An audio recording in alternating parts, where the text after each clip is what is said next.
What's up, hybrids? Welcome back to another episode of the Fandom Hybrid Podcast. This is Hanako, and I am here with Casey, and we are discussing episode 14 of The Walking Dead, The Rotten Core. And I think we know by the end of this episode who the Rotten Core is, because that doggone Carlson, rotten to the core. And he thinks he's girl. We got to get into it. This episode starts out, we've got the bodies on the ground from the people that he knocked off the roof in the last episode. He's going back and forth on the radio with Lance telling him, so got kind of a hiccup. We have some aggressors in the building, or actually not yet with the aggressors. He's telling them, we're handling the situation. We need to go floor by floor to see where these weapons and all the other stuff, is. So as he's hanging up the phone with him, or radio, which is really weird because they have this whole remote setup so that he can talk back and forth with Lance. One of the guards tells him, he was like, so a couple of our guards, then I got murked down at the bottom. We got some aggressors in the building. And of course, we already know it's Maggie, Aaron, Lydia, and Elijah. And when I tell you this episode got real interesting real fast, like there was so much in this episode as far as like emotional moments. There were tense moments. It was like, I'm watching this episode and I'm just like, I don't know how to feel. There's a lot going on in here. A lot. But we get it's unfortunate, but this is our last little season, so they gotta pack them. They're bringing it, and they are. They are bringing it. They are definitely doing that. But if this is just like the mid season, and they're bringing it like this, what are they gonna do to us in the last 8? Them last 8 episodes ain't gonna be nothing to play with. You already know. I'm gonna be sitting there like this with tissue. We have to lose some people. It's The Walking Dead. We have to lose some people. But we know at least 4 people making it to the end. At least 4 make it to the end. Mm-hmm. But it's like, at this point, we gotta hurry up and rush through stories, and we gotta wrap up people to get it where everybody has closure. Because we not even just us, the whole Walking Dead community is gonna be pissed if they don't wrap up these stories good. Right. You know what I mean? So you gotta put a whole lot into these episodes now, where it seems like it's kind of stacked up, but you have to at this point, otherwise we gonna be left, well, why they ain't do this? Why they so unless the reason why they don't close certain things up is because they're going to give us spinoffs on spinoffs on spinoffs, which I wouldn't be mad about. I like the idea of continuing the world as long as the stories make sense. Yes. As but long I think as it will, because I think at this point, as long as Angela Kang remains the showrunner, because she's like been doing really, really good. Like I think so too. He tells stories way better than Scott, but I love the way that she tells her stories. So as long as she remains like a showrunner, I think we'll continue to get like this intensity and this consistency that we've been getting lately. Right. Her stories flow without all the, hiccups and jagged edges. So right. So let's see, there's like 2 main stories taking place in this episode, and it's the stuff with Carlson and that part of the group, or the stuff with Daryl and Rosita and the house. Which do we want to tackle first? Daryl and Rosita, because that one's gonna be quick. Once we get into that apartment building. So let's start with this statement. Yeah. So let's start with this statement. Sebastian needs a whooping. I'm gonna take your word. Sebastian needs a whooping. Not just for spanking. He needs an ass whooping. Like, whoo, when I tell you this dude, like, how do you come into, like, we don't even have a lot of background on this character show wise, but it's like from the moment he appeared, he has been an ass. He has been irritating. He has been like, you want to choke him out? Yes, you want to throttle him.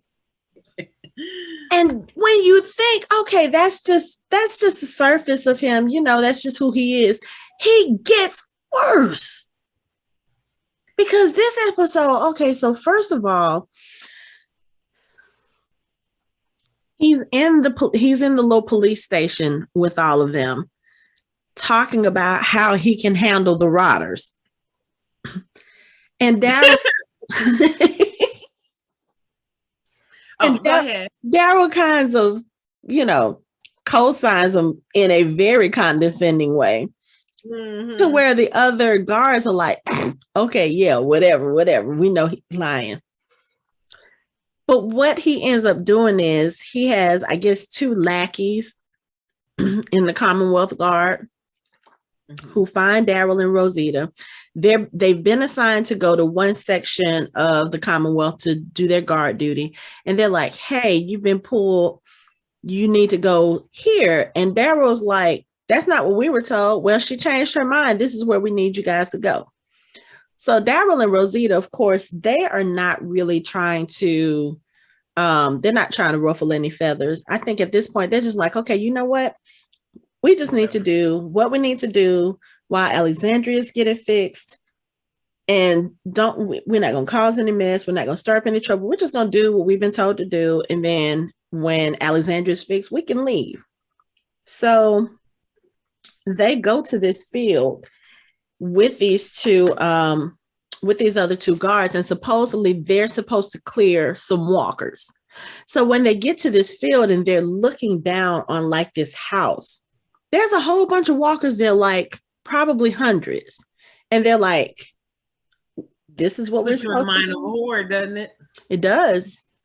Not only that, it reminded me of, I was like, okay.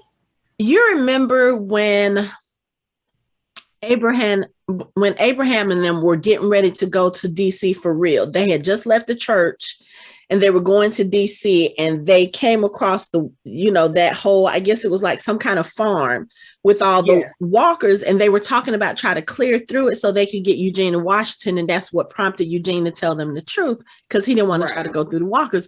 That's kind of what it reminded me of. Yes. You know, you just get here and there's all these walkers, and Daryl and Rosita are like, so that's what we're supposed to do? We're supposed to clear that, just the 2 of us? And so here comes Sebastian. And he basically tells them, yeah, so this is the deal. I need you guys to go in there. There's a safe in that house and it has bags of money. And I need the money because my mom has cut off my credit. Again, I'm looking at this like, it's just so weird that we're worried about fucking money at this point.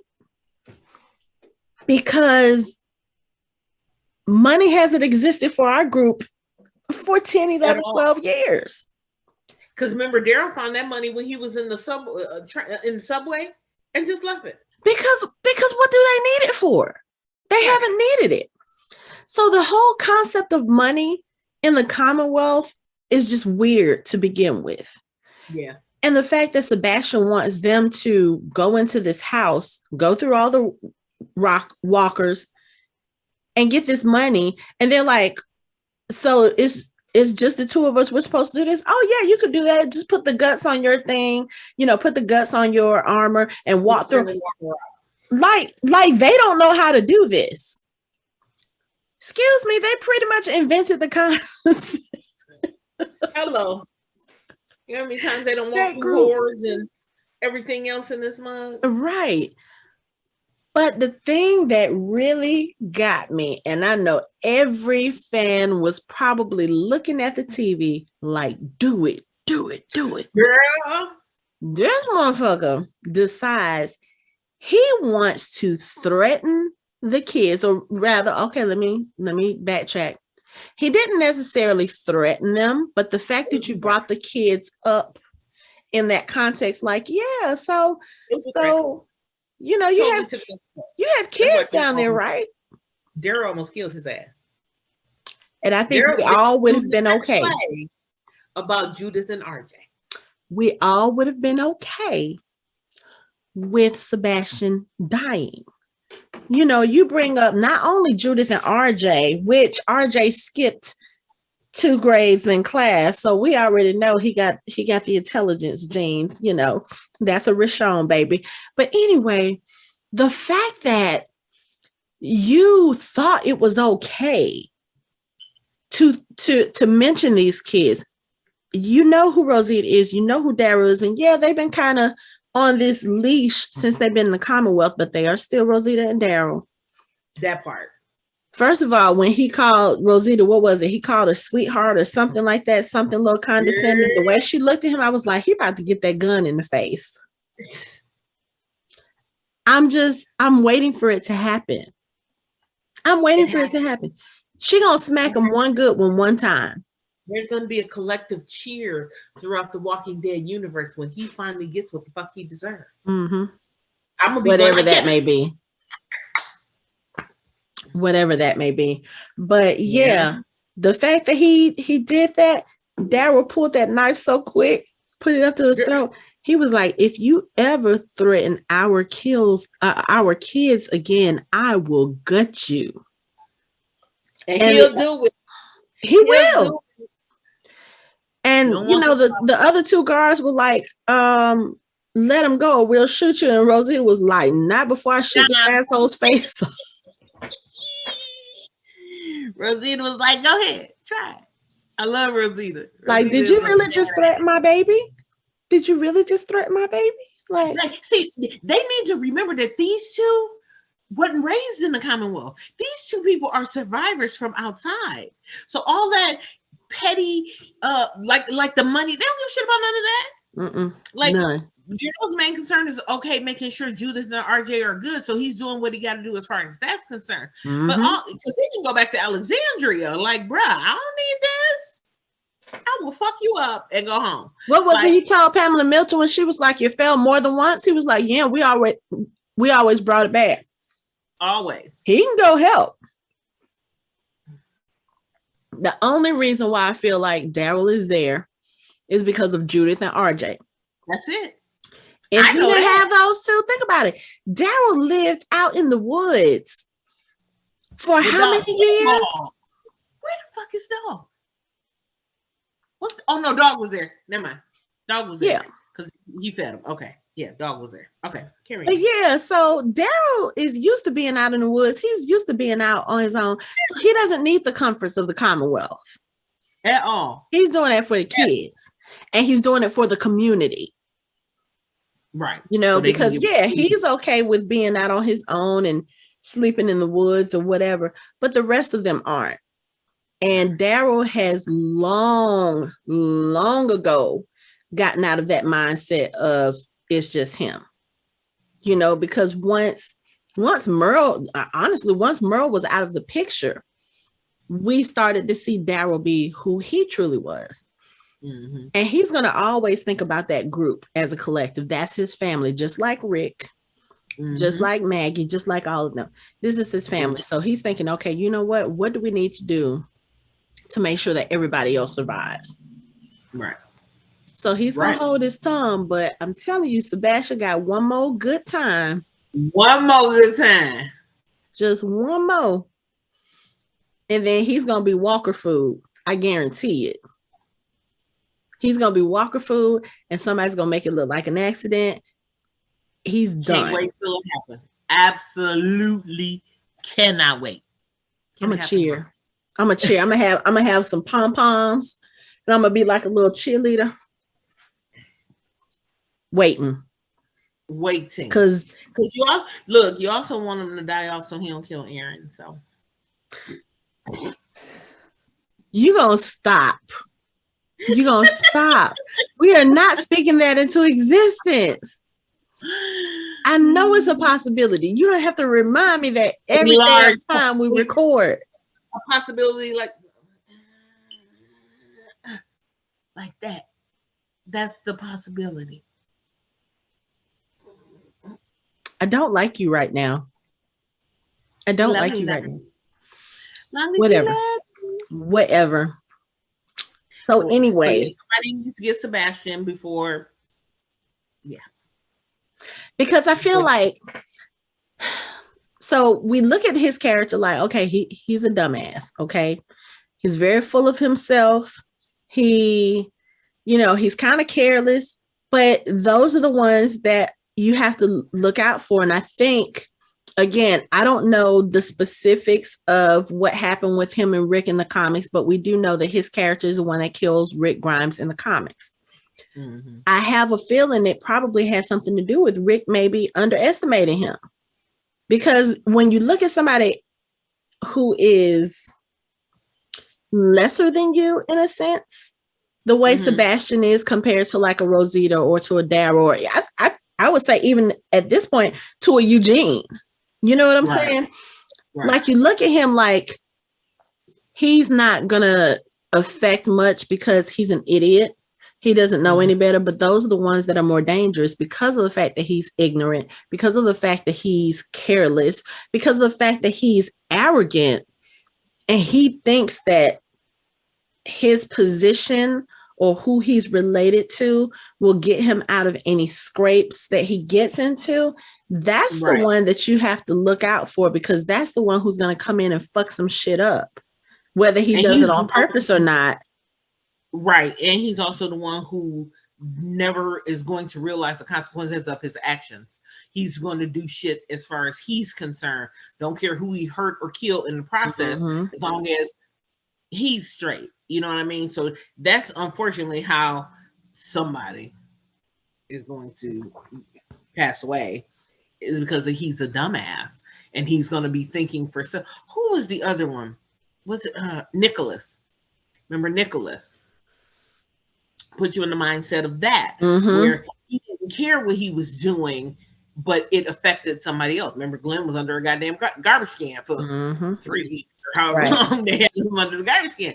But the stuff that he was doing, he wasn't like, or maybe he was cognizant of the fact that these things that you do have a trickle effect, and it's going to at some point down the road affect somebody else.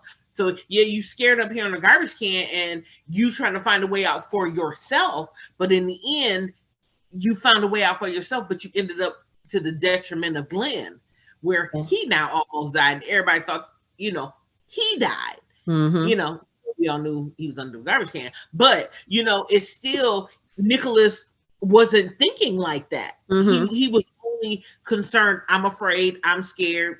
If I do this, this will keep me from getting hurt. But Glenn, you got to worry about yourself. And he was carrying around a lot of guilt too, because of what happened to Noah. And then he tried to purposefully kill Glenn, and Glenn showed him some grace and showed him some mercy.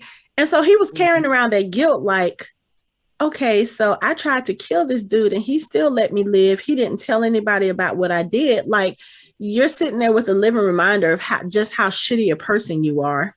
Right. And I don't know. I feel like something like that is going to happen with Sebastian. Like, he's going to be careless and get somebody killed.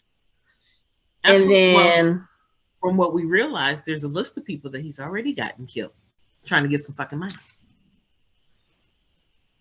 So yeah, let's move on, because we can sit here and talk about what a despicable person he is all day. We can do a whole podcast. So Daryl and Rosita, after they threaten his life, they're just basically like, okay, so all we have to do is go in, get this money, come back, and we're done. We don't have to do anything else. Like, we're not doing anything else for you. They pretty much point blank tell him this. So they put the, Walker guts on their suit. They get into the house, and the house is empty. So they think, they walk around, they're trying to find what they need. And then they realize there is somebody in the house. And there's a lady there. I can't remember what her name, April, I think her name was. She is in the room that has the safe, and there's an alarm code that keeps the room locked, and she's been trapped there for who knows how long. I think she mentioned it in the episode. I just don't remember right now. But basically, what they have to do is they're trying to figure out a way to get into that room because one, that's where the money is that Sebastian wants, and two, they don't want to leave her in there by herself. And she told them, she was like, "Look, there were a few of us. When we started this, it was like 12 people, and then now it's just me." She was like, "The last two people, they started fighting with each other, and they left out the room, and then the lights went out. I don't know what happened." I'm stuck. So Rosita is trying to get the alarm panel to work, and they realize, okay, it's not going to open without power. There is a generator in the garage. So Daryl goes out there to try to, turn the generator on. And let me tell you, this scene here, when all these walkers just started showing up, there were moments. No, and see, that's the thing. I don't think the walkers were actually moving fast. Daryl had the armor on, and I told you that armor was going to slow him down. It looked like them damn things was flying. It looked like it, but they were in a smaller space. And he's trying to fight them, but he's got all this bulky armor on. Daryl is not used to that. Daryl is used to having his t-shirt, his vest. He's used to having a little bit more flexibility, dexterity, whatever you want to call it. And the suit is very restricting. They can't really move with all that on. And you see after he finally finishes fighting all of them, what does he do? He takes the armor off. He's like, "Man, fuck this." I told you in the last episode that armor was gonna slow him down because he's not used to it. So, but I was worried because I was like, that armor is slowing him down. He can't fight the way he needs to. And I was just looking at the way they were coming at him, and because think about it. Think about how good of a fighter Daryl is. Daryl doesn't get thrown off balance very easily. He doesn't get caught off guard easily. And he couldn't help but do that because as he's trying to fight these things, and again, he's trying to move and he can't really move. So just as he's done with one, here comes another. He doesn't even have time to move good, or he can't even move good because he's in this restrictive armor. Like, yeah, I know that there are parts of the armor that's supposed to be protective, but honestly, for the type of fighting that they do, the Commonwealth, they used to shoot their way through everything. Though, yeah, that too. And those soldiers don't really, I don't think they really fight in hordes the way that our people are used to doing that. Nowhere near. So they don't need to be able to move as easily or whatever, because like you said, they always have guns and they're shooting. But our people, they're used to fighting hand to hand. No guns, because guns do what? Like you said in the last episode, guns make noise, it attracts walkers. Why would you do that? So anyway, he does get the generator turned back on. They make it into the house or into the room with April, and she kind of explains what happens.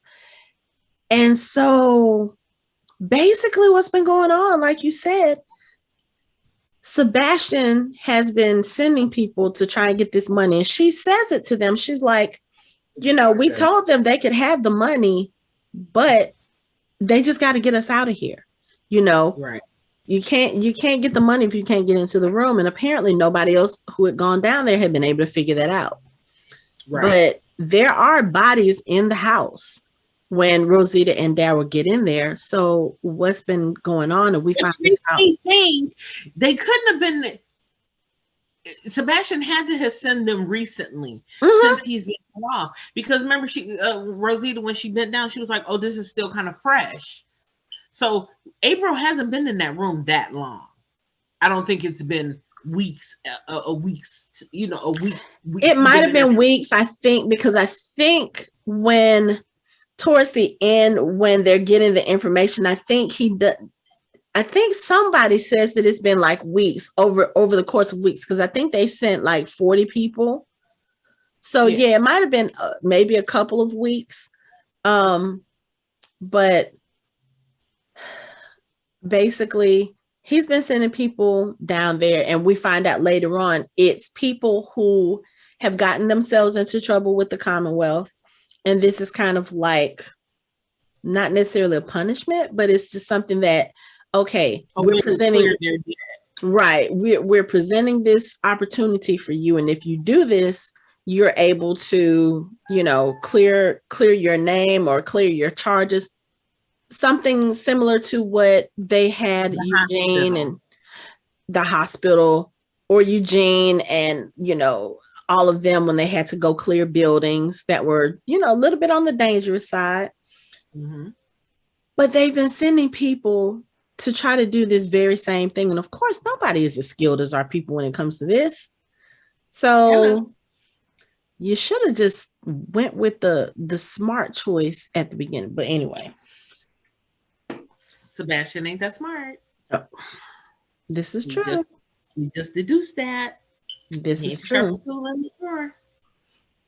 But, you know, Daryl and Rosita, they get into the room with April. They talk to her. They find out more about what's going on and how she got to be in that situation, everything. She explains everything to them. They are able to get into the safe to get the money. But what happens is the door closes. And not only that, walkers start coming in the house because the alarm goes off. So they're in the room. They're trying to stay away from the walkers, but they realize that's the only way they have to get out of the house. And they're trying to figure out what they're going to do. And then all of a sudden you can hear like gunshots, walkers dropping to the floor. And here comes Carol and Mercer, because at the beginning of the episode, Carol and Daryl had this little exchange where they were talking about, you know, hey, you've been busy. Hey, you've been busy. Okay, let's catch up. Let's do lunch. It's today. Okay, whatever. So when Daryl doesn't show up for lunch, Carol goes to find Mercer and they figure out where they are. So they come to the rescue. Cool. They get the money. But unfortunately, April, she is attacked by walkers and killed. Even though Rosita has given her her armor, they're really trying to get her out of there, but she ends up dying. Mm-hmm. And when they finally get back up the hill to Sebastian is all ecstatic because he has his money. And, you know, this is when they find out, oh yeah, we've been sending people down there for weeks. They just, you know, nobody was ever successful like that. And the two guards that were, of course, with Sebastian knew about this. And these are Mercer's guards. Okay. These are his guards. So when Mercer finds out the truth that y'all been sending, I think it was what, about 40 people that have died trying to retrieve this money for Sebastian just because he didn't want to get cut off, or just because he got cut off from his credit line. Man, let me tell you, Sebastian leaves first, okay? And then they're getting this information from the guards. Daryl tells Mercer, you know, the deal. This is why we went. This is why we left our post. He threatened our children. And Mercer, at this point, you can see kind of the gears going in his head. And I told you, I feel like Mercer has not been 100% Commonwealth. Like, he's doing what he needs to do to keep his sister safe. Yeah. But he's been questioning, like, what he is standing up for. Mm-hmm. Mercer pulls out that gun and shoots those two guards so fast. I literally went, because I was not expecting it. Not from Mercer? That was the last thing I expected. Then we can. Okay. Like, are we doing this now? And then he was like, you're going to have to give him the money. Right. Oh, yeah, no. Sebastian wasn't there when they gave him, when all that happened. They gave him the money later. I'm getting crossed up. But yeah, so he basically tells him, y'all are going to have to give him the money in order for him to keep this quiet. So Mercer grabs the money bag, And he was like, I'll take this because I can get it through the gates with no issues. Like, who's going to question Mercer? Nobody.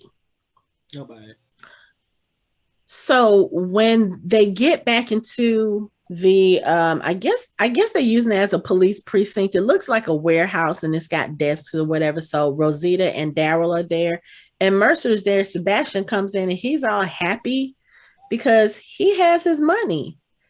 And he tries to figure out where the other two guards were, and Mercer just says they didn't make it. And Sebastian's like, all right, thanks for my cash. Right? Care. Like it was one of those, oh well, collateral damage. Keep going. He didn't even care. And like these your two flunkies. Right. Like, he didn't even bat an eyelash. Like, this my money? Like, I'm telling you. Asshole. God, I can't wait till he dies. Oh, okay, go ahead. No, I agree. He needs to die. I swear to God. Because he's gonna his selfishness, his ignorance, all of that is going to put everyone else in danger. It's gonna get somebody killed. It's going to. It's right. Inevitable. We know it's going to happen. We just don't know who it's going to happen to. But it's going to happen. Right. It has to happen because he's such a dick. Like, oh my God. Yes. Like, I can't take him. Like, and like April, correction. April was one of the people who was sent into the house to grab the money. She said basically they sent a group of us and they told us if we were able to grab the cash that we would get a cut. So that's why they were all in there. Her particular group had 12 people and then she was the only one left. Right. So okay. So that's why the two at the end started fighting. They were trying to get a bigger cut. That makes sense. Yeah, I think so. Either that or just because they were. So whether they were in there for a week, 2 weeks, whatever, I mean, it was a kind of like a bomb shelter that the guy built, whoever owned the house before. So they had food, they had provisions. It was meant to be there in case of, some kind of attack or emergency. So they probably weren't bad off in there, especially if it was only 3 of them. But if you're stuck in that kind of close quarters and it's only a few people, you might start to go a little stir crazy or get a little cabin fever. And especially if it's 2 men, who knows what else they may have been trying to argue about. You know what I'm saying? 2 men, 1 woman stuck in there. That might have been a whole different type of argument that just kind of spilled. And maybe the door was open and she let them out there and she closed herself in so she didn't have to deal with that nonsense. I mean, y'all go out there with that. I'm gonna stay in here. Right. Because here's the thing. If they're fighting inside the room and if it gets heated enough, one of them is going to have to kill the other in order for it to stop. Who wants to be in a room stuck with a dead body? Yeah. Because you won't have to kill it. Otherwise, it's going to kill you. So, but Sebastian takes his money and he leaves and... Oh, he gives Daryl and Rosita a cut. Don't forget that. How nice of you. What do they need it for? That part. To them, that don't mean shit. Not a damn thing. You took the whole bag of money and they still want to fuck you up. Like, that money means absolutely nothing to them. Because it means nothing in Alexandria, where they plan on going back to. Right. I mean, unless they use it while they're in the Commonwealth to buy shit to take back to Alexandria, what's the point? Money has no point to them. I guess it's kind of interesting. It's kind of good that happened in that way now, though, because now Mercer's involved and Mercer sees how crooked some things are in the Commonwealth. I think Mercer already saw that, though. I think he did too, but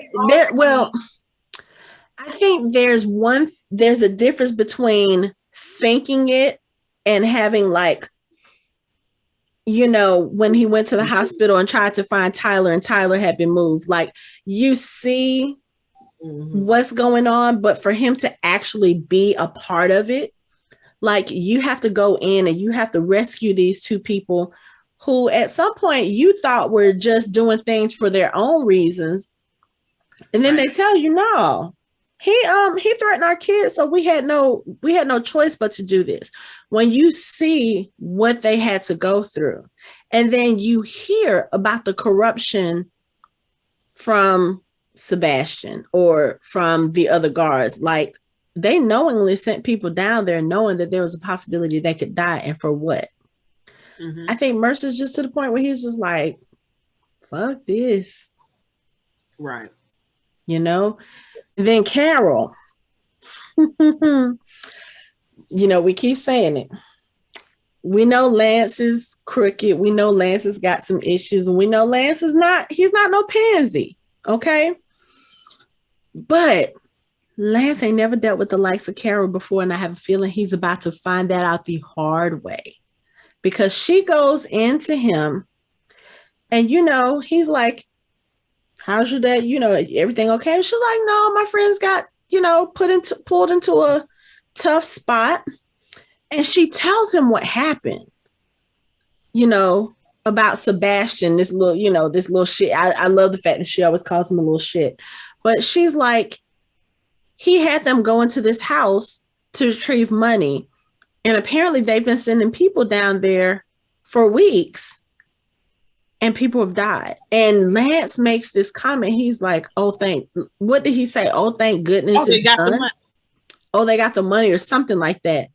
And Carol's just looking at him, and now she's carefully masking her face. But she's masking her face because, you know, Carol, she has those looks. And Lance is a very astute man. Like, I think if she would have changed her facial expression to look like she disapproved, he would have picked up on it. And then there would have been some issues. So Carol's just playing her usual role. She's saying what she needs to say. Right. And then he tells her, he's like, oh, okay, well, they got it. And Carol's just like, okay. Your dirty ass has something to do with this. Right. They gonna get theirs. They fucked with the wrong community. I was just about to say that. Like, Rick's voice is in my mind when they were in that Terminus train car. And he said they're messing with the wrong people. Right. They are messing with the wrong people. They don't know who they're fucking with. They clearly don't. Right. Because the look on Carol's face when she walked out that room. I said, oh, Lance about to die. Lance, bye, Lance. It was nice knowing you, but you about to die. Yeah, and you know what? It kind of reminds me, because that part of the scene is actually in the background right now. He's talking about how the people who were sent down there, you know, found themselves in bad situations, and that was kind of their way to get out of it. And he says, everyone, you know, this place works because everyone does their part. And when they don't follow the rules, that's when the system breaks down. You know what that reminds me of? Dawn and Grady Hospital when Beth was there. Same system. Yeah. Same That's what I system. said. Totally the hospital. You're going to have to pay off this debt. You're going to have to go down and make your way through this horde to retrieve this money. You retrieve this money, your debt wiped away, and we're going to give you a little bit of what you went down there to get. And like Carol says to him, she was like, so people can either be part of the problem or part of the solution. He was like, yeah. He was like, you get it. And then he goes, it's nice to be able to talk to someone who, you know, sees the big picture. And Carol was like, with that smile, that, you know, he has his smile, she has hers. That's that, I'm going to kill your ass later smile. But the thing too is the way that Lance was looking at her when she walked out the door. I wonder if he's kind of like, I need to keep an eye on her too. Nope. Lance is too wrapped up in Lance. He ain't thinking, he's so laser focused on what the fuck is going on with him, trying to get these other communities on board for whatever mission he's trying to obtain them for. That's what he's on. And then trying to find these guns and all this other stuff, which we find out later. We're gonna get into that. But okay, in that episode when I was like, so anyway, Lance is on some bullshit off rip, because what the fuck is you doing? Right. Like, you plot. You moving all these pieces. You was plotting, bruh. Plotting. But we're gonna get into that. But yes. I'm just saying, he just made an enemy out of Carol, because you just put her bestie in danger. You just put her bestie in danger. You just put her family in danger. That part. Nobody fucks with Daryl. Do not fuck with Daryl. Shoot. And don't fuck with Rosita either, because if you think about it, when everybody else had pretty much given up on Connie, who were the people who were still steadily going to look for her? Carol, Rosita, Kelly, and Magna. So yeah, don't mess with Rosita either. Yeah, Carol is about to unleash that whole she's about to go back to Terminus Carol. She's about to go back to the person who set all those former saviors on fire when they stole her wedding ring and they hit him. Yeah. They're about to unleash the beast. That part. What they say, release the Kraken. They about to. And I'm here for it. Every minute of it. Every minute. Yep. Let's go. Yep. I love badass character. And I'm so glad that she's making a return, because, and I've said it before, I said it when we talked about The Walking Dead on Sci-Fi Party Line, the whole, in my feelings, trying to be the moral, ethical person, Carol, the one who doesn't want to kill, and the one who's like, I love her for trying to be that way, but that's not the Carol we need. We love Killer Carol. And you know what? That made me think. So I've been thinking about these characters a lot this week, especially because The Walking Dead filmed their final episode a few days ago. It is officially wrapped. So I've been looking at everybody's posts on Twitter. Of course, I always talk about my YouTube dives. So I've been doing some YouTube deep diving. And I've just been thinking about the conversation that we've had about certain characters. Like, everybody absolutely I won't say everybody. There's a lot of people who absolutely hate Negan. They feel like he's irredeemable. They feel like they don't like the way this story is taking for him, especially in this episode. And we'll get to that. And they're talking about how they don't like what the writers are doing with Maggie. Y'all are starting to make her seem like the bad guy, and that she's doing this.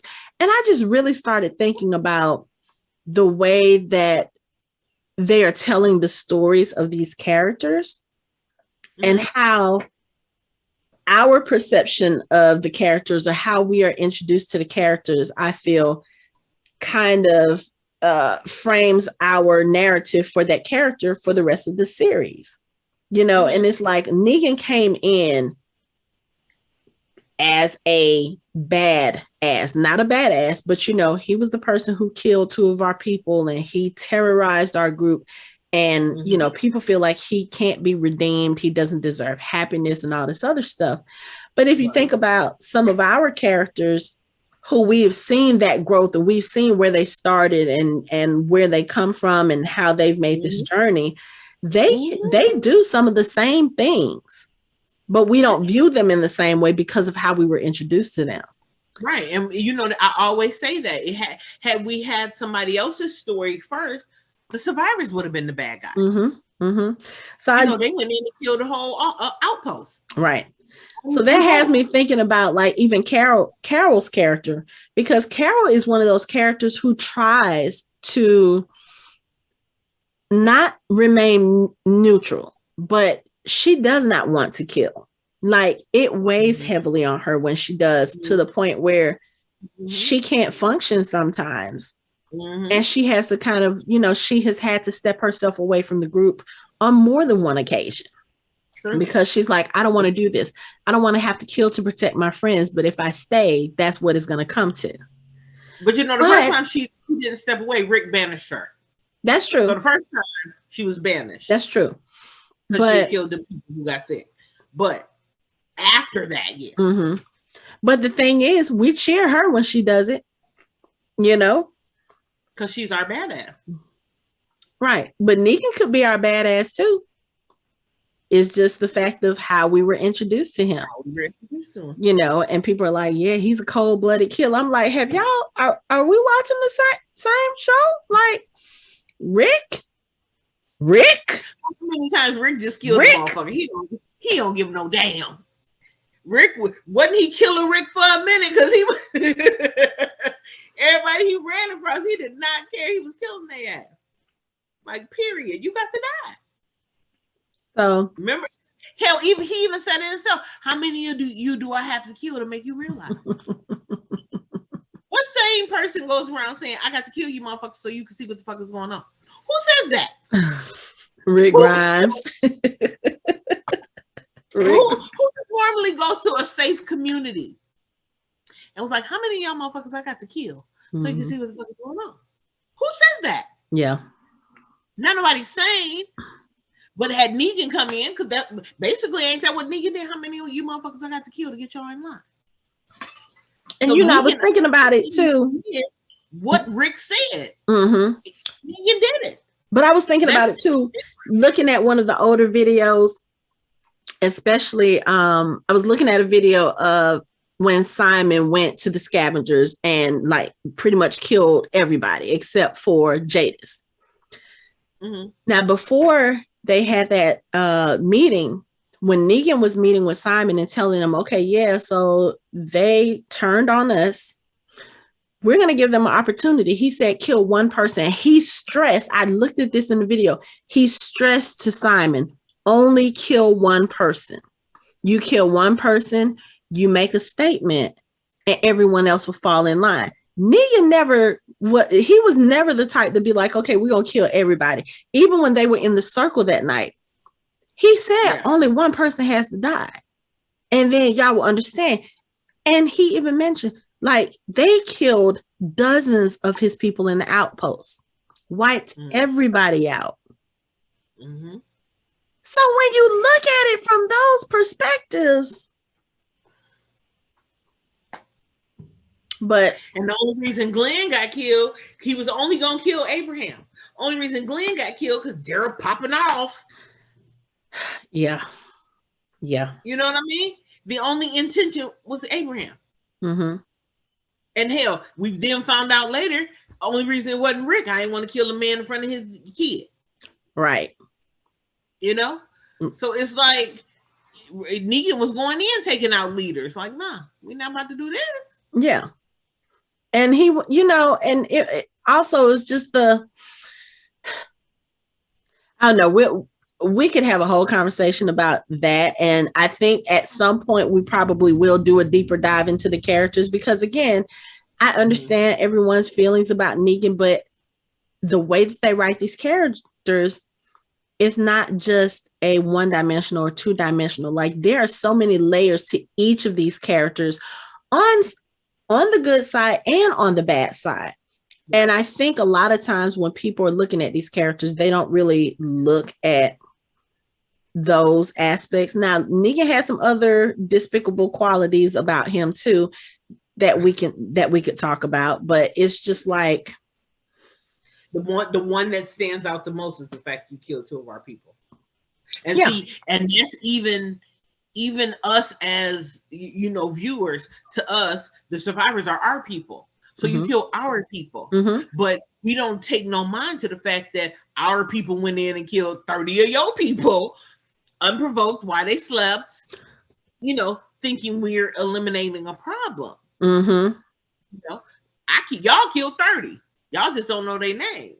We killed 2, Glenn and Abraham. Y'all know them. Y'all have a relationship. But remember what he said? How did Aaron get Gracie? Yeah.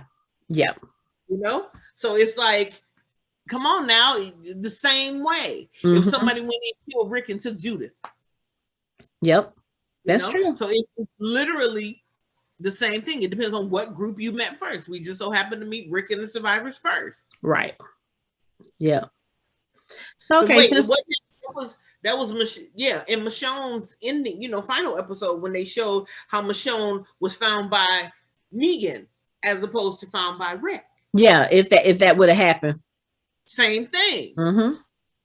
So it's like, you know, the contrast of the story they could do a whole new Walking Dead based on Negan and reverse it. And we then we sympathize with Negan and like, these motherfuckers coming in killing all our people. You know? Yeah. I mean, you could do a whole what if series on The Walking Dead based on what if characters had made different choices. What if Morgan had killed his wife's walker at the beginning? Then him and Dwayne would have moved on and he wouldn't have been there to save Rick. And then we would have had a whole different show. Yeah. Because Rick didn't know what was going on. Rick would have been dead within the first 10 minutes. 10-15 minutes when he saw the guy coming down the street. And you gonna go hey. You calling the motherfucker to kill you. Right. So yeah, come kill me. Come over here. I'm over here. We could go into a whole we could discuss what would have happened if people had made different decisions forever and come up with different scenarios where our people probably wouldn't have been our people. So, but anyway, since we're talking about Negan, let's go ahead and go back to the apartment complex. Because again, Maggie and Aaron, Lydia, and Elijah, they have made their way into the apartment complex. Negan is there with Gabriel and with Annie. I kept calling her Alice in the previous show we did. Her name is Annie. Oh, okay. So, you know, at some point they all meet up with each other. They're like taking out Commonwealth soldiers and trying to protect the other people. And you can hear that there's some shooting going on in the apartment complex. So apparently they're not able to save all of their people because, as Annie says, they're kind of scattered all over the building. But at some point we do get our people together because Aaron and Maggie, they come across each other in the hallway, and then Annie has her gun to Maggie. Aaron points a gun at Annie, and then Negan comes in and he's like, okay, y'all, let's just put it back in our pants and zip up. I was like, really? You really got to make a dick joke right now? Like, this is how you're going to diffuse the situation? But always. Right. But they, you know, they have this thing where they're talking and they're trying to figure out a way to move through the building, to get rid of the Commonwealth soldiers and to save the other people who are in the building. And what happens is Annie and Maggie, they go off together. Annie tells Negan to stay with the other people because, you know, they don't know the rest of our people. She was like, they need to stay with someone they can trust. So, of course, Maggie and everybody else is looking at this exchange like, what is going on here? Somebody they can trust. Right. Like, wait a minute. So how long have you been here? And what's going on with you and her? And it was just a weird vibe for them because, of course, Negan has never really been close to anybody, especially in our group, because he was captive for most of the time. Mm-hmm. So as they're on this little mission to try to go through the apartment complex, Annie takes a piece of ginger out of her pocket and starts eating it. First of all, where the hell are you getting ginger this late into the apocalypse game? Like, maybe they grow it. But where they're in an apartment building. So anyway, so as Maggie looks at her, like, oh, you're eating ginger? She was like, yeah, it helps. We find out that Annie is about 12 weeks pregnant. And not only that, it's Negan's baby. Negan, Lord. They've been doing it. And then not only that, we find out on the other side of things when Negan is talking to Gabe and Aaron and Lydia, and they're like, okay, so who was that woman to you? And he holds up his hand. He's got a wedding band. I'm like, wait a minute, how the fuck long has he been with this community? Like, what? Girl, when I tell you, the comments on Twitter, and I don't know, some people apparently they had to have seen this episode before it actually aired on AMC Plus, because people were talking about him being happy and having a family before the episode even aired, I think. And I was like, how did they know this? Like, what are they talking about? I had no clue what they were talking about. Then I watched the episode and I was like, okay. Oh, so yeah, there's been a lot of dialogue about this revelation. Really? Yeah, it's been interesting. And when he when he reveals that he's married, because Aaron is like, so how did you find this community and her? What is she to you? And Negan does that. Lydia, girl, the way Lydia looked at him. Okay. Like I said, she was looking like, hold up, you got married? Like, you left us, you abandoned us, and then you turn around and you got married? Like, you really wasn't planning on coming back. Right. And again, right. And it's so funny because Aaron asked Negan, he's like, so were you responsible for putting some of those skulls on Ian's bookshelf? He says the man who rolled up with the Gestapo. Talking about the Commonwealth. And Gabriel was like, yo, we didn't know. But I think at this point too, Lydia is realizing, she's like, I really hope that the Commonwealth was different.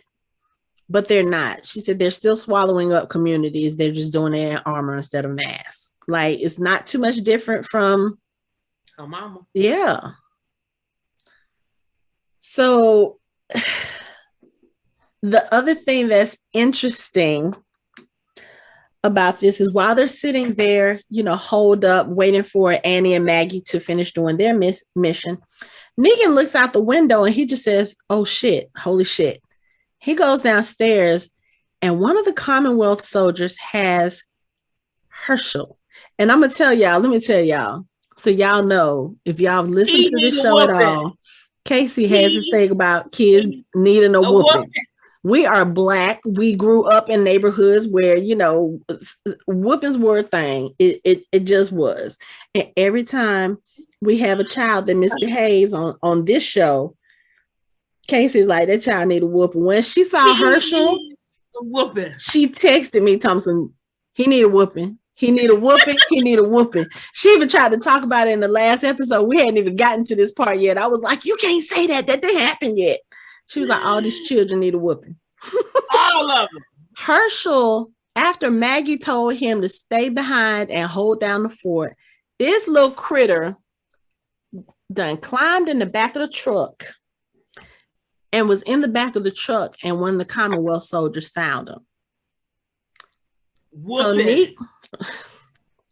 So Negan goes downstairs, he kills the Commonwealth soldier, and he rescues Herschel. Whew, what happens next is probably one of the best scenes. Because Negan has to tell Maggie that Herschel is there. So he gets on the radio and he tells them, that Herschel is there. And Maggie is like, Negan, if anything happens to him, Negan says it'll happen over my dead body. Basically, me first. Right. Basically saying, I will die before I let anything happened to him. And what did I tell you at the beginning of this season?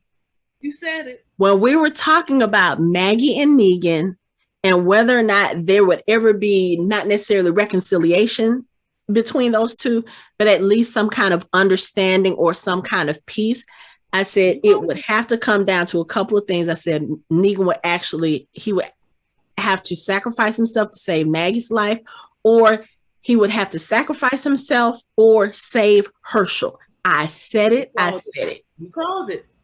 I don't know how that's gonna play into this, but that's basically what he does. And then especially this happening right after she finds out that he done got Annie pregnant. Yep, you called it.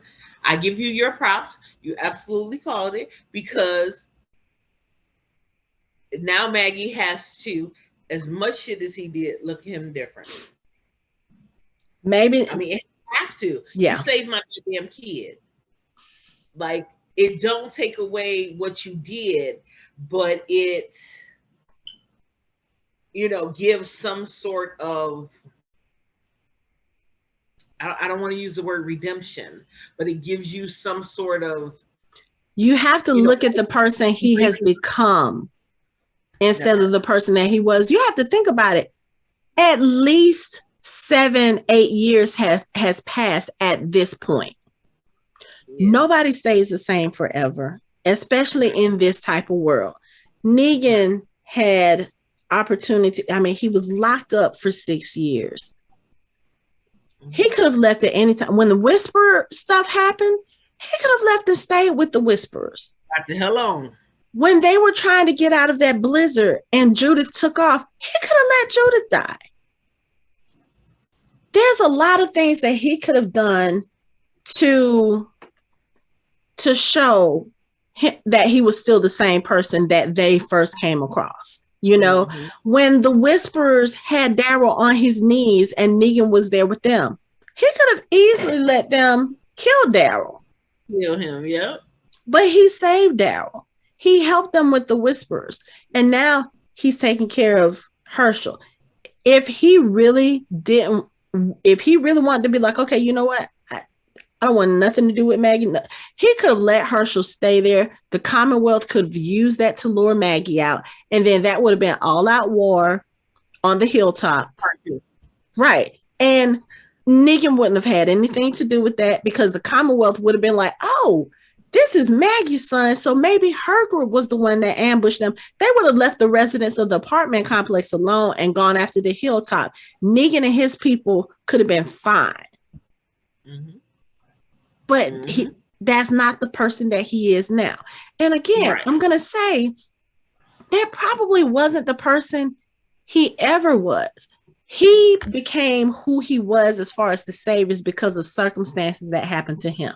Granted, we found out about all this stuff after the fact, but it still doesn't change the fact that this is who he became because of what was done to him and what he had to go through. Like I said, he was always an asshole. He was a shitty husband, but that does not mean that he was an evil person. That does not mean he was the type of person that would just kill a person for fun. You have to get someone to that point. You know what I'm saying? And for what he went through in the beginning of his story, trying to get the meds back, trying to get the chemotherapy medicine back to Lucille, and the group that had him torturing him and teasing him about, we'll just put this over. That turns a person when you have to go back after being away for weeks to try to do this one thing. You come back and she couldn't wait for you. She killed herself for whatever reason, because she thought maybe he was dead, because she thought maybe he wasn't coming back, because maybe the pain just got to be too much and she just couldn't deal with it, whatever. But having it changes a person. Yeah. And maybe the person that we see him as now is closer to the person he actually was than the person we were introduced to. Right. And I think at this point now, like you said, Maggie, she kind of, I don't want to say she has no choice but to look at that, but she has to look at it differently, because she's looking at it from the eyes of a previously neutral person at first, you know, because Annie tells her a little bit of this story. She was like, look, your son is in good hands. He won't let anything happen to us. She says he's in the hands of the man who killed his father. And Annie is like, I know this. He told me. Mm-hmm. So Negan has told her who he is. This is who I used to be. And what he has done. And like she says, none of us are clean. We don't have clean hands. All of us have had to do things to survive in this world. She was like, I know who he is. And I'm more concerned about the person he's becoming than the person that he was. She said, I've seen what people do to each other to survive. I've been on the end of what people have done, and I have been the one to do the things. And so has Maggie. Right. It's just a little bit more personal for her because it was Glenn. But just like Annie tells her, she says, I've seen what people can do to try to survive. All I can do is try to be better. And so can he. And Maggie says he doesn't get to forget. And Annie's like, he hasn't. He hasn't. And we see that because Herschel and Negan have a confrontation. The girl. Negan goes in to check on Herschel. And Herschel is like, my mom told me not to speak to you. She told me to stay away from you. And Negan was like, yeah, your mom's a smart woman. And even, girl, just him walking in the room, Herschel, I was ready for a tense scene. I didn't think I was going to get what we got, but I think I started seeing it the more the conversation went. Mm-hmm. And Lydia's sitting there listening. She's outside the room. And he, you know, when he says, yeah, your mom was smart to tell you that. And he was like, why? Did you do something? And Negan's like, yeah, was it something bad? He said, yeah, it was pretty bad. Are you a bad man? And Negan tells him, he was like, I was. And he turns around to look out the window and he's about to say something to Herschel. And you just kind of see Herschel's head kind of dip down. And then when Negan turns around to speak to Herschel, Herschel has the gun. And he says, my mom told me a bad man killed my dad. It was Lord. You, wasn't it?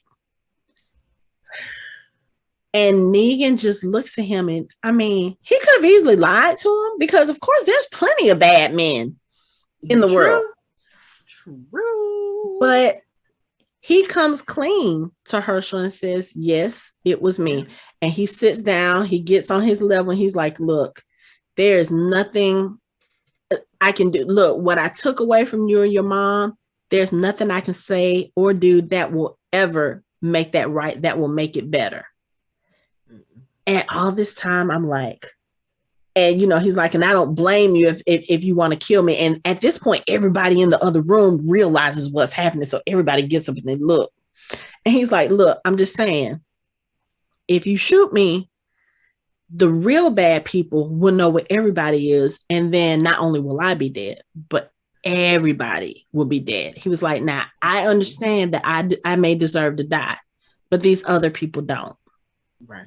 You know, and then Lydia comes in because Herschel at this point has put down the gun. Lydia comes in and takes the gun and Herschel runs out the room. And I was just like, child. I don't know that I was expecting that confrontation this season. No, not at all. And but go ahead, finish. No, I was going to say, and then it gave me, like, towards the end of the episode when, you know, when Maggie and all of them are back or whatever, Negan goes back over to Herschel and he tells him, he was like, look, I know you may still have some feelings about this. So how about this? He was like, when you grow up, come find me and we'll sort this out. We'll make it right. And I was thinking Beatrix Kiddo vibes from Kill Bill when she killed Vernita Green. Me too. She was like, me if too. you're still raw about this in 10 years, I'll be waiting. That's what I was like, okay. They put a Quentin Tarantino on us because I was like, I was not expecting that confrontation, but it was the way that they did that scene was so good.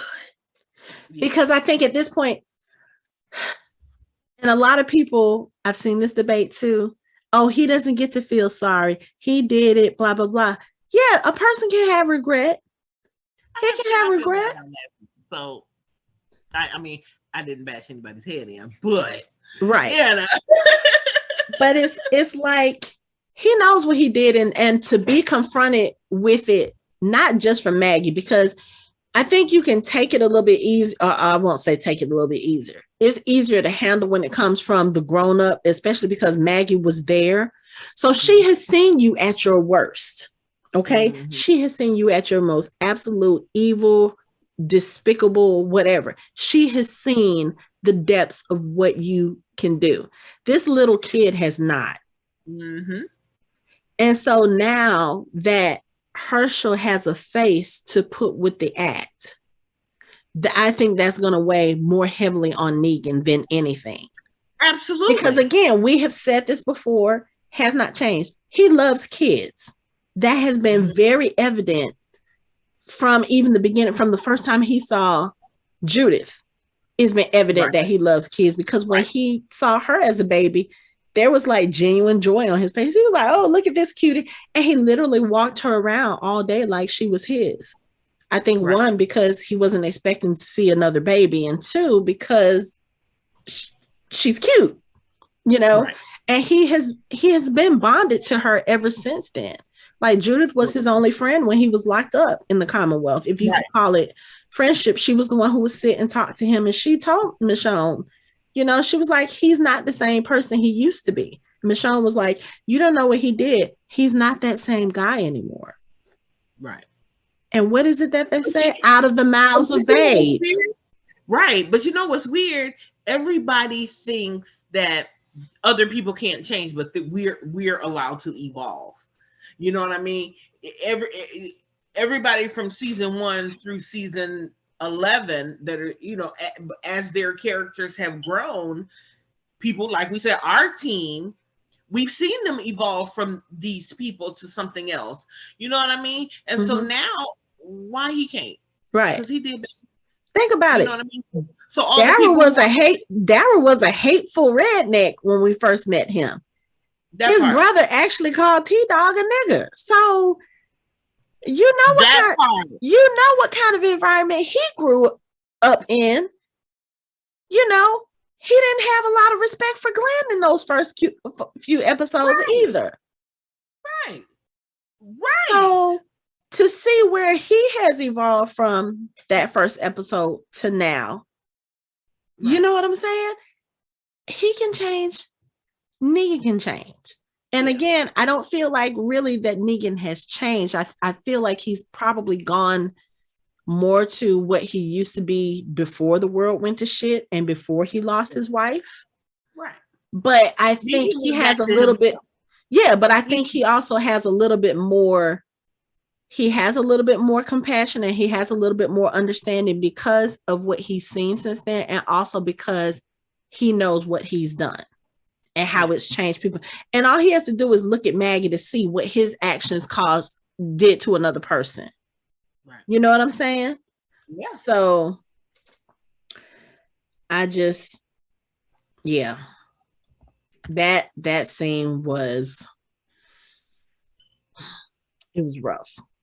It was rough, but it was needed. I have a feeling like now that that's out in the open, that's the only way Maggie is going to have to move forward now. Because now Herschel knows it's not like you're trying to protect him. You're not keeping it from him. He knows the truth now. Right. I don't know if Maggie at this point knows, because I don't think that conversation has been had. You know, she sees Negan talking to him, and after he says that, you know, when you grow up a little bit, come and find me, he walks away, and Maggie comes over and she asks him, what did he say to you? And Herschel's just giving him the death stare. I swear if looks could kill, Negan will be killed over right now. But definitely.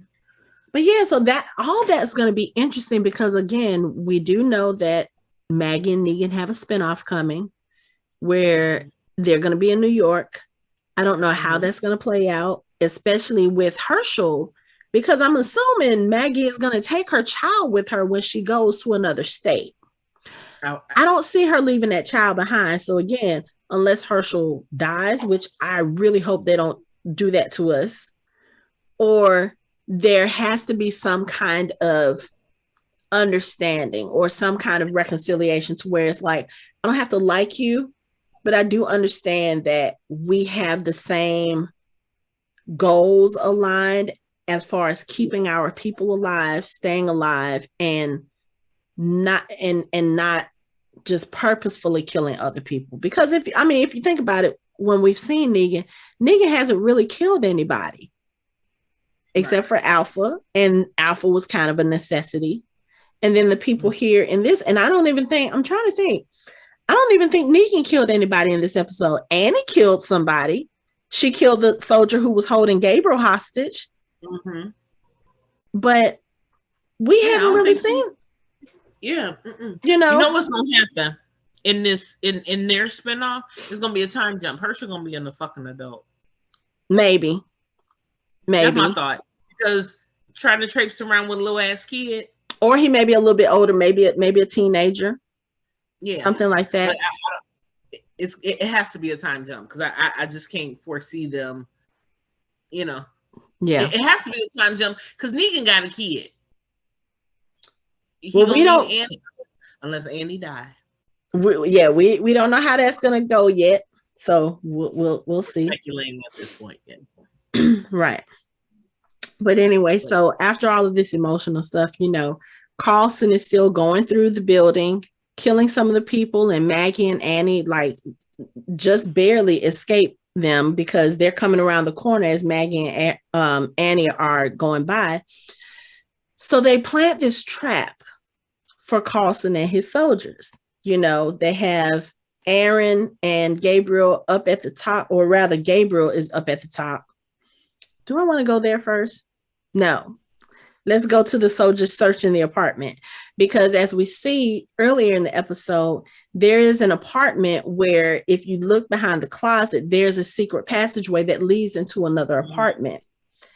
And as they're searching, Carlson comes across this apartment and he looks and he sees in the dust of the floor footprints, which they probably didn't. This stressed me out, right? Only because every time, just think back, every time somebody's fucking hiding, every time they almost get caught in some random ass distraction somewhere, pulls people up. Every time. Yeah. And they almost get caught this time because he sees the footprints and you literally see everybody standing behind the wall, like Negan, Lydia, and I think one other person has guns towards the opening. And Carlson is about to push the close, and then he hears gunfire. So he turns around and Gabriel says something about Aaron up on the roof. And he hears them. So Aaron and Gabriel go on the roof, and then Carlson and the other soldiers, they follow up there. And Aaron and Gabriel, they throw down their guns, their weapons or whatever. And Carlson comes up and he gives his speech. He's just like, I'm so tired of this. Enough of this shit, blah, blah, blah. First of all, when they got up there and he started just kind of losing it, I was like, yeah, you about to get, something's about to happen to you. And so he's holding the gun at them, talking about, oh, so you just going to turn on me. And then here comes Elijah from the back. And I was like, okay, this is the Elijah I have been looking for. He's got the mask on. He's got and he's just like sneaking. And then he quickly takes out the two guards with Carlson. Carlson is on the ground and he looks around. And he starts laughing maniacally, like he does the little evil cartoon laugh. Because I think at this point, he knows, time's up for you, buddy. And Aaron, I gotta say this. Badass Aaron. Let me tell you, I fucking love Aaron. I really do. I've always loved his character. I know. But Carlson is sitting there talking to him, and here come Maggie, and I think Annie was with her. And Carlson is literally trying to plead his way out of it. Look, we just need to talk about some things. And Aaron just shoots him. And he goes over the side of the building and lands right next to the pile of bodies that he threw off the building. And he's still alive. He lands on his back. So obviously he's broken his back, because when I tell you he hit that ground with such a thud that the camera jumped, I was like, oh, we doing those kind of effects now? like I want y'all to see how hard he hit this ground. So walkers crawl over to him. They start having their lunch. Carlson is done. I was like, well, couldn't have happened to a better person. And I'm like, it's so bad that this show makes us glee with delight when folks get like, yay, he did. But he needed to be dead. He did need to be dead quickly. But it's going to be interesting now, because, they talk about at the end, Aaron is like, I can't leave the Commonwealth. Like, I have to go back. We have to go back, and we have to kind of tell them what happened, because of course, if the Commonwealth come looking and they see all of these dead soldiers, that's going to be an issue. And with Aaron and Gabriel there, and also being the only two left alive, that's already going to be suspicious.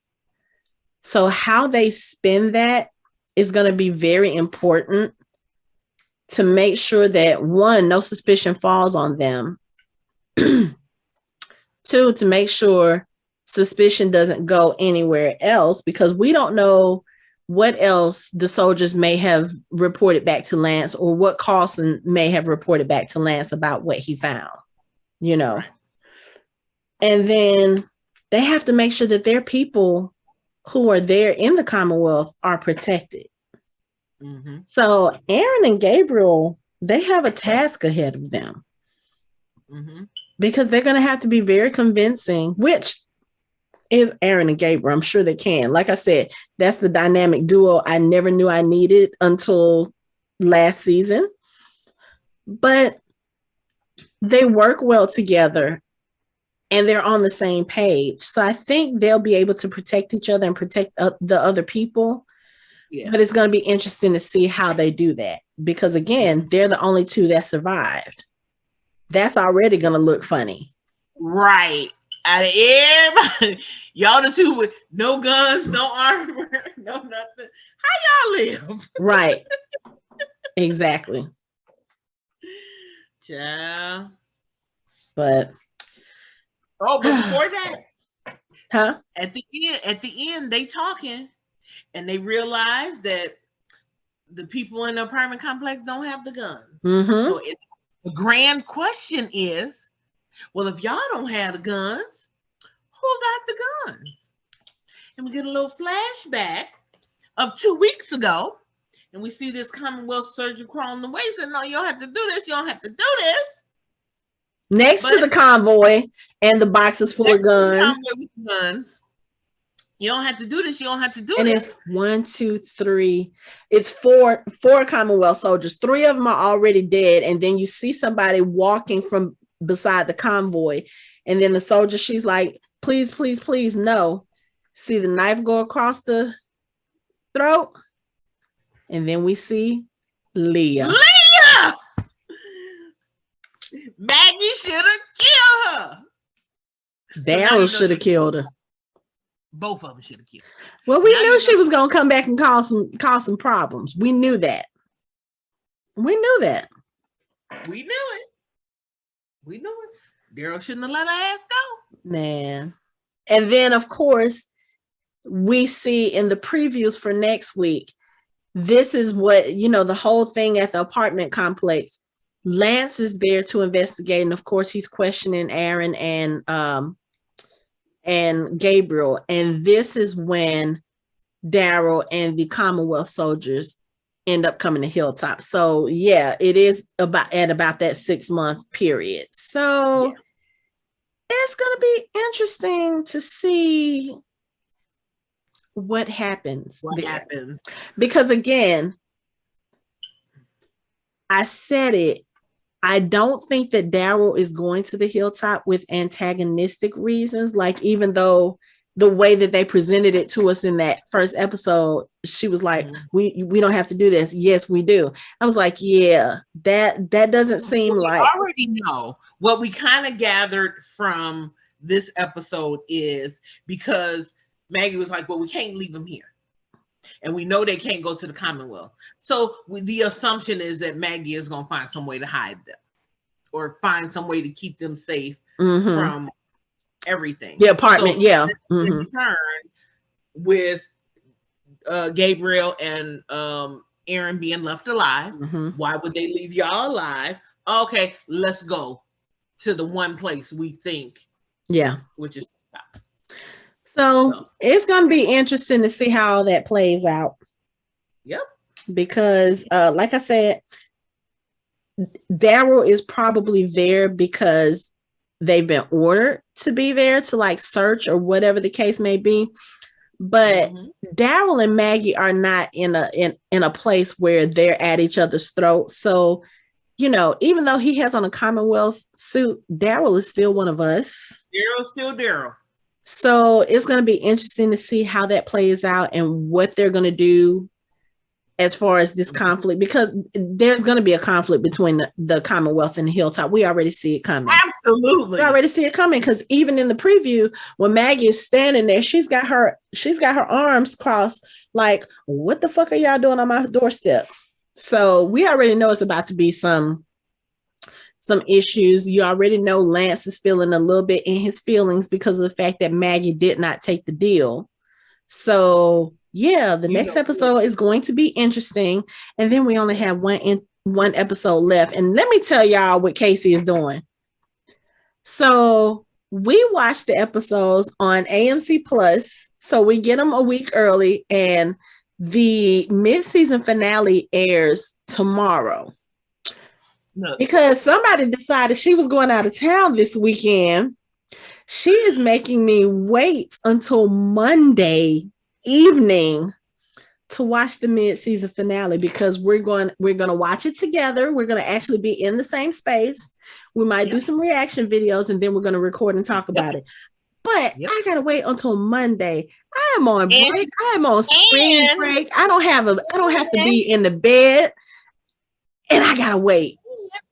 And you can't be on social media. Y'all see how mean she is? She's so mean. Sure am. It's gonna be good though. It's gonna be good. I know.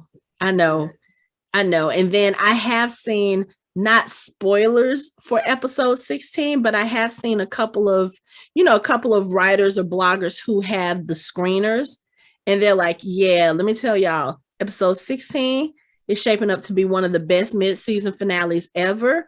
And they tell it in such a way that they're not leaving us on a huge cliffhanger. So that's good. But they're like, it's a lot of action. It's a lot of, I was like, and I gotta wait. Okay. Like, I can't stay up till 3 a.m. this morning and watch. Yeah, get some rest. You know. Sleep well that night. I can't stand you. Sleep well. I can't stand you. But yeah, so it's shaping up to be interesting with this Commonwealth. So now we're starting to see a little bit more of Lance's colors, and Carol is seeing them too, and she is not pleased. And anytime Carol is not pleased, I'm here for it, because some shit is about to go down, and it's about to be epic. It's about to be epic. Yes. And then you have Daryl and Rosita, who have now been on the end of Sebastian's bullshit, and they see how they do things. So you've got Carol pissed off, you've got Daryl pissed off, you've got Rosita pissed off, you've got Eugene, Connie, and Kelly. Looks like they're teaming up in from the preview of the next episode. We see the list pop up again, and Eugene is already doing the whole conspiracy theory So we know that those are other people from our group that are becoming disillusioned with the Commonwealth. So yeah, like I said, my friend Charles said, anytime our people come up into a community, that community is about to fall. And I think that's about to happen, but it's not because they're doing it on purpose, but because they see the bullshit and they see what's going on. They're like, oh yeah, no, this is not right. Yeah. So yeah, it's about to be interesting. Yep. So we have 2 more episodes and then we have another hiatus. I don't know how long this hiatus is, but then after that hiatus, it is the final 8 episodes. I am not ready. Me neither. I'm not ready to say goodbye. But we'll have a Rick flashback, fingers crossed. Or not flashback, a Rick moment. Yes, we need to have a Rick moment. Rick Grimes needs to come back before this show ends. Who else needs to come back? My boo. Of course. Of course. You gotta get your Michonne moment. Bring my boo back. But I think I'm gonna make me a shirt to say bring my boo back. Yeah. But let's see. Well, they can't now because at this point all filming is done. So hopefully. But they could have brought her back and we don't know it. I mean, like we said, Andrew was here in February.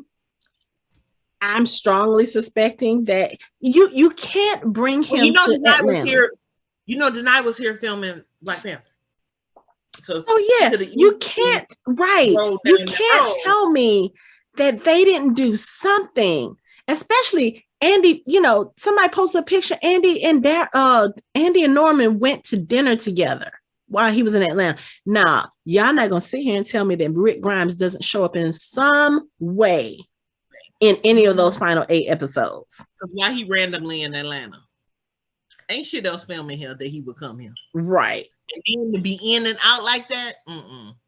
Yeah. Because we went to Nick and Norman's, what was it, March 6th?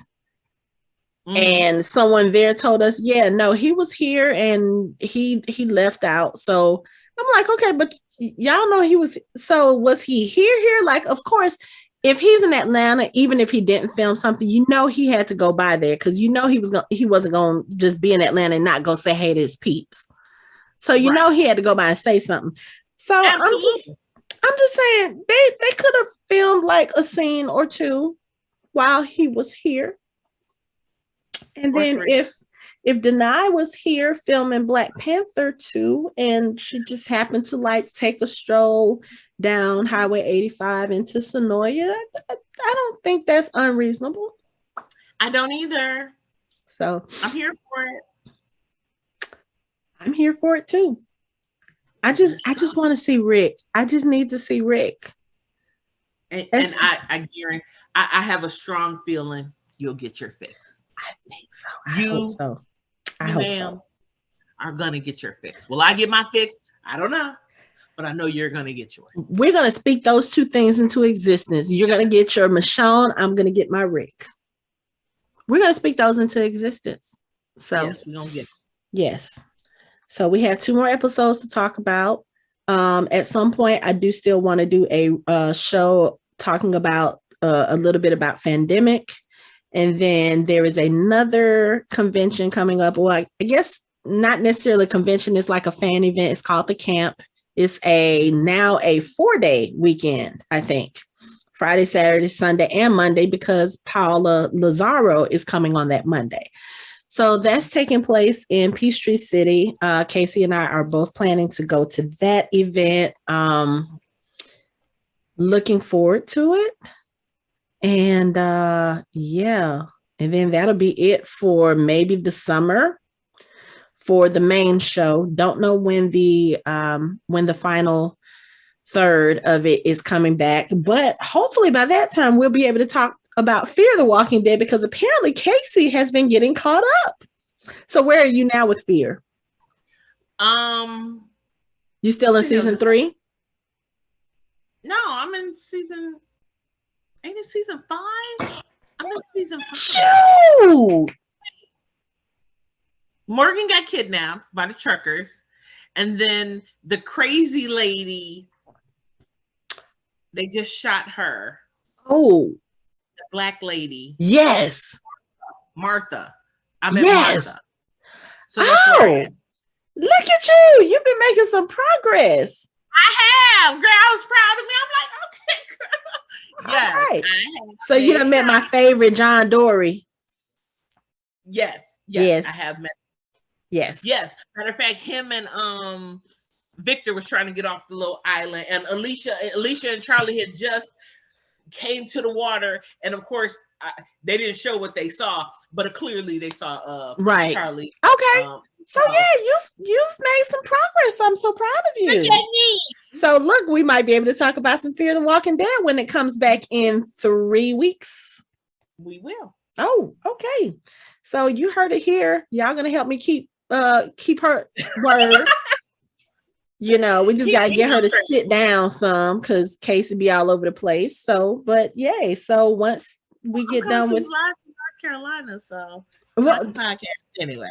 This is true. So okay, so we will talk about the last 2 episodes of this portion of the season. We're going to be talking about Fandemic. We're going to be talking about the camp, and then looks like we're going to be talking about Fear the Walking Dead finally. So that's what we have to look forward to in the next coming weeks. But for now, that's it for our show. You can find us online at www.fandomhybrid.com. We are on social media on Facebook, Instagram, and Twitter at Fandom Hybrid. You can watch our videos on YouTube and listen to us on all major podcast streaming platforms. Thanks for listening. We hope you join the conversation next time.